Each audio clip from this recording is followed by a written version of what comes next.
அனைவருக்கும் வணக்கம். காலமேக புலவரின் பாடல். தாதிது தோதிது தத்தைது தோதாது தூதிது தொத்தித்த தூததே தாதொத்த துத்தித தாதே துதித்துத்தே தொத்தீது தித்தித்த தோதித்திதி. பாடலின் பொருள். இப்பாடல் தகர வரிசையில் அமைந்துள்ள பாடல். இப்பாடலில் தூது என்ற சொல் பன்முறை வருமாறு புலவர் பாடியுள்ளார். தலைவி தலைவனுக்கு தூது அனுப்புகிறாள். எதன் மூலம் தூது அனுப்புவது என்று அவளுக்கு தெரியவில்லை. பணிப்பெண் மூலம் தூது அனுப்பினால் தூது பயன்படாது.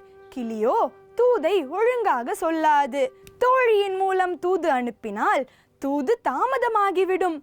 மகரந்தம் மாதிரியான தேமல்கள் அவள் மேனியில் படராது. கடவுளை வணங்குவதும் இப்பொழுது உதவாது. ஒரே வழி அவளது தலைவனின் பெயரை மனதிற்குள் ஓதுவது மட்டும்தான்.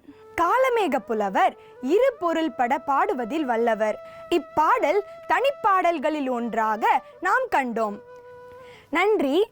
வாழ்க தமிழ், வளர்க அதன் புகழ்.